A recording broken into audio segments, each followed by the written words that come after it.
बिस्मिल्लाहिर्रहमानिर्रहीम। 2.3 एक्सरसाइज के आगे क्वेश्चन आज हल करेंगे। तो क्वेश्चन नंबर 6 हमारे पास क्या है? If alpha beta are the roots of x square minus 5x plus k is equal to 0।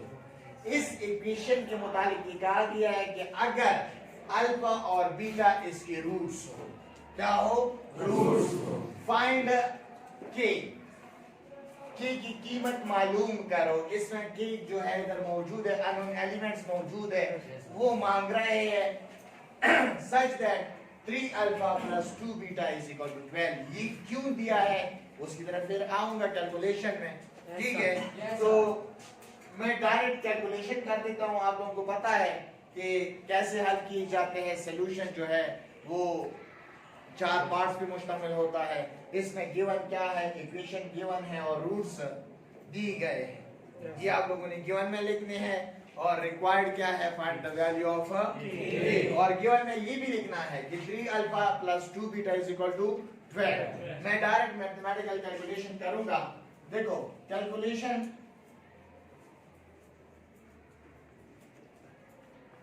मैं बार बार कहता हूं कि कैलकुलेशन शुरू होगा गिवन इक्वेशन से। किसी से? Given equation. तो गिवन इक्वेशन हमारे पास क्या है? Given equation is x square minus 2x plus k is equal to 0। x square minus 5x plus k is equal to 0। ठीक है, ये हमारे पास क्या है? इक्वेशन, गिवन इक्वेशन है। तो पहला काम हमारा क्या है? वैल्यू ऑफ, पहला काम ये है कि वैल्यू ऑफ a, b और c हमने मालूम करना है।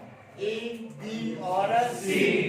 तो इसे a, b और c की कीमतें निकाल दो, इक्वेशन में मौजूद है।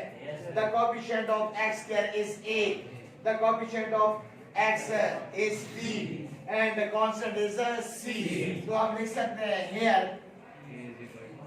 e is equal to 1, क्योंकि इधर कोएफिशिएंट 1 होता है। b is equal to minus 5 and c is equal to k। Any question? No sir। अब लिखा है कि alpha beta are the roots of given equation, of given equation. अब ये रूट्स है गिवन इक्वेशन की, क्या है? रूट्स। ये जो गिवन इक्वेशन है इसकी रूट्स को नाम दिए है अल्फा और बीटा। अगर वो ये क्वेश्चन में ना होता तो हम सपोज करते, लेट करते कि let alpha and beta are the roots, लेकिन उन्होंने खुद दी है इसलिए हमने क्या लिखा कि अल्फा और बीटा इसकी क्या है? रूट्स है। तो बार बार ये मैं पढ़ा चुका हूं कि पहला काम क्या होगा? Since sum of the roots, sum of the roots is equal to, ज़हन में होना चाहिए कि वैल्यू ऑफ k मांग रहे हैं। क्या मांग रहे हैं? Value of k। ये ज़हन में होना चाहिए, उसकी तरफ हम आएंगे। अब सम ऑफ द रूट्स का फार्मूला क्या है? माइनस b ओवर a, या alpha plus beta is equal to minus, फार्मूले का नीचे आया। अब b की कीमत भी माइनस 5 है, वो भी अपना माइनस इसके साथ आएगा ओवर 1। तो alpha plus beta is equal to 5। Any question? No sir. कोई शक तो नहीं है? No sir. हमारे पास आ गया alpha plus beta is equal to 5। This is equation 1 and product of the roots of given equation is equal to, that is c over a, या alpha into beta, because first root is alpha and second root is beta। तो इसे क्या आएगा? c हमारे पास क्या है? k है, k over 1, या हमारे जानेंगे कि alpha beta is equal to k, या alpha beta is equal to, sorry, या k is equal to alpha beta. तो ये हमारे पास इक्वेशन नंबर सेकंड। मैंने कहा कि ज़हन में होना चाहिए हमें क्या चाहिए के।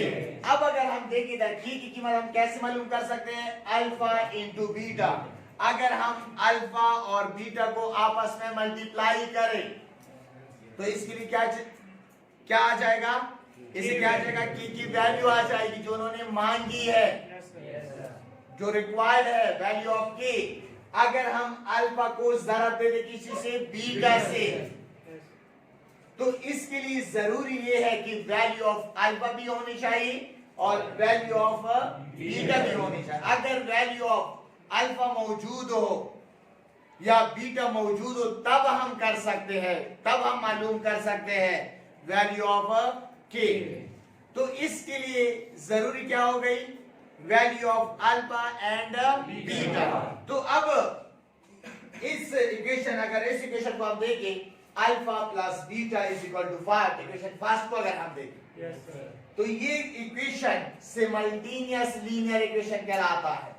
क्यों, वो इक्वेशन क्लास 9 में पढ़ चुके हैं, वो इक्वेशन जिसमें दो वेरिएबल्स हो और उसकी highest power of the variable 1 हो, उसको सिमल्टेनियस लीनियर इक्वेशन कहते हैं। समझ आ रही है?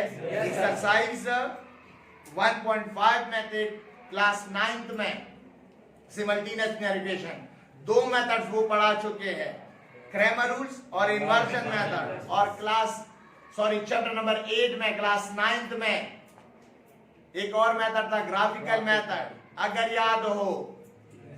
अब उधर मैं ये पढ़ा चुका था कि सिमल्टेनियस लीनियर इक्वेशन हल करने के लिए एक इक्वेशन काफी नहीं होता। जब हम सिमल्टेनियस लीनियर इक्वेशन हल करेंगे उसकी जरूरी चीज क्या है कि इक्वेशन 2 होनी चाहिए। उसके लिए जरूरी बात है कि अगर इक्वेशन 2 हो तब हम सिमल्टेनियस लीनियर इक्वेशन को हल कर सकते हैं, वरना हम कभी भी हल नहीं कर सकते सिमल्टेनियस लीनियर इक्वेशन को। वो इक्वेशन जिसमें दो वेरिएबल्स हो और highest power of the variables 1 हो, वो सिमल्टेनियस लीनियर इक्वेशन कहलाता है।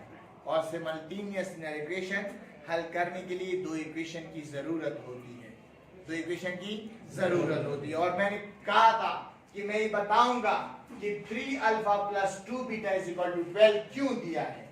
वो इसलिए दिया है क्योंकि इधर हमारे पास एक इक्वेशन तो बन रहा है, alpha plus beta is equal to 5, ये तो बन रहा है। अगर इसके लिए दूसरा इक्वेशन ना हो तो हम कभी भी इसको हल नहीं कर सकते। इसलिए क्वेश्चन में उन्होंने दिया है, तो इधर मैं लिख सकता हूं also 3 alpha plus 2 beta is equal to 12। ये इक्वेशन नंबर 3 हो गया। क्वेश्चन तो नहीं है। अब इस दो इक्वेशन की मदद से, इक्वेशन नंबर 1 और इक्वेशन नंबर 3, फर्स्ट और थर्ड की मदद से हम वैल्यू ऑफ अल्फा और बीटा मालूम कर सकते हैं। और की वैल्यू के लिए हमें जरूरत है हमें किस चीज की, अल्फा की और बीटा की। अब 3 मेथड क्लास 9 में आप पढ़ चुके हैं, इन्वर्जन मेथड, क्रैमर रूल्स और ग्राफिकल मेथड। अब इधर एक और मेथड मैं पढ़ाऊंगा, इक्विटी ऑफ कोएफिशिएंट भी है, कंपैरिजन भी है, सब्स्टिट्यूशन भी है, ये सारे मेथड्स हैं। इधर मैं पढ़ाऊंगा सब्स्टिट्यूशन मेथड क्योंकि वो थोड़ा सा आप लोगों को आसान भी लगेगा। ठीक है, अगर नहीं है तो दूसरी मेथड भी पढ़ा सकता हूं, जो भी आपकी मर्जी है। अब देखो सब्स्टिट्यूशन मेथड आप लोगों को पता है कि क्या होता है। सब्स्टिट्यूशन इसको कहते हैं कि एक की बजाय दूसरा आ जाए। जैसे क्रिकेट में भी होता है कि सब्स्टिट्यूट खिलाड़ी, वो प्लेयर जो होता है सब्स्टिट्यूट प्लेयर, वो एक की बजाय दूसरा जब ग्राउंड में आता है उसको कहा जाता है। इसमें भी यही है कि वैल्यू एक की निकाल दो, दूसरे इक्वेशन में उसकी जगह उसको पुट कर लो, तो वो क्या कहलाता है, मेथड क्या, सब्स्टिट्यूशन मेथड।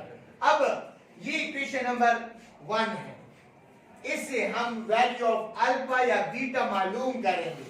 जब हम इसे मालूम कर ले वो इसमें हम पुट करेंगे इक्वेशन नंबर 3 में, क्योंकि हमें अल्फा और बीटा की कीमतें चाहिए। और वैल्यू ऑफ की मालूम करने के लिए हमें अल्फा और बीटा की कीमतें चाहिए, तो मैं लिख सकता हूं बाय फाइंडिंग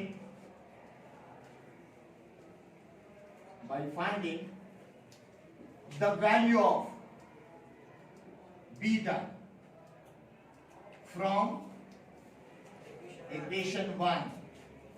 तो इक्वेशन नंबर 1 क्या बनेगा? बीटा की कीमत हमें चाहिए, beta is equal to 5 minus alpha. ये सॉरी इक्वेशन नंबर 4, ये देखो ये इक्वेशन नंबर फर्स्ट है। तो बीटा की कीमत हमें चाहिए, बीटा मैंने अपनी लेफ्ट की तरफ छोड़ दिया और अल्फा को यहां से खत्म कर दिया, अल्फा को यहां से खत्म कर दिया। तो खत्म करने के लिए क्या करेंगे? सब्ट्रैक्ट करेंगे अल्फा को बोथ साइड से, तो एक तरफ रह गया और दूसरी तरफ से खत्म हो गया। कोई शक तो नहीं है?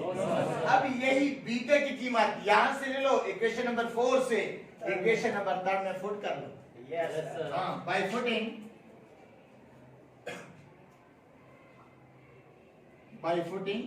the value of beta from equation 4 in equation 3। आपके जहन में ये होना चाहिए कि क्यों हम क्या मालूम कर रहे हैं?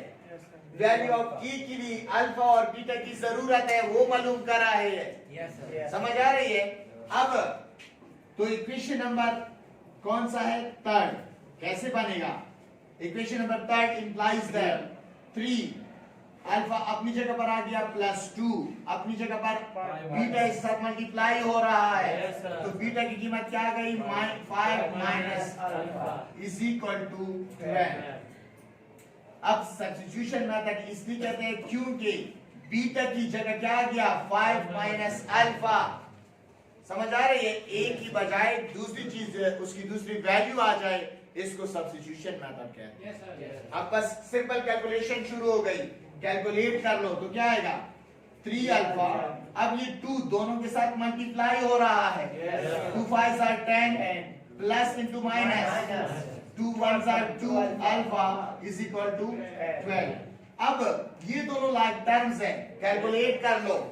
3 माइनस 2 1, लेकिन 1 कोएफिशिएंट में नहीं लगाया जाता, और यहाँ से 10 को खत्म करना है तो प्लस है माइनस हो जाएगा, और इधर भी माइनस हो जाएगा। यानी कैसे? अब वैल्यू ऑफ अल्फा हमारे पास आ चुकी है, दैट इज 2। कोई शक तो नहीं है? लेकिन हमें सिर्फ अल्फा की नहीं, उसके साथ बीटा की जरूरत है। अब बीटा की कीमत हम आसानी से मालूम कर सकते हैं। ये जो अल्फा की कीमत आ गई 2, इसको इक्वेशन नंबर ए से ले लो और इक्वेशन नंबर फर्स्ट में पुट करो। फर्स्ट में पुट करो तो क्या आएगा? तो हम लिख सकते हैं by putting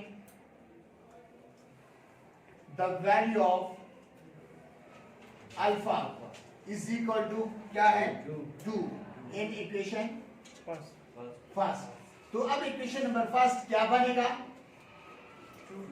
2 plus beta is equal to 5। तो या बीटा 2 को खत्म कर लो, सब्ट्रैक्ट 2 फ्रॉम बोथ साइड्स, तो एक तरफ से खत्म हो जाएगा और दूसरी तरफ के साथ आ जाएगा, तो क्या रह गया? 3। अब हमारे पास अल्फा, वैल्यू ऑफ अल्फा भी आ चुकी है और वैल्यू ऑफ बीटा भी आ चुकी है। जो हमें जरूरत थी वैल्यू ऑफ के के लिए, अब हम आसानी से वैल्यू ऑफ के मालूम कर सकते हैं, that is k is equal to alpha into beta. तो हम लिख सकते हैं by finding the value of k put alpha is equal to 2 and beta is equal to 3 in equation second. तो therefore या in equation number second implies that क्या होगा? k is equal to 2 multiplied by 3, क्योंकि alpha और beta आपस में multiply हो रहे हैं। 2 3s are 6 और यही रिक्वायर्ड है, तो हम लिख सकते हैं hence value of k is equal to 6. Any question? किसी पे कोई भी क्वेश्चन हो तो पूछ सकते हैं। नोट कर लो।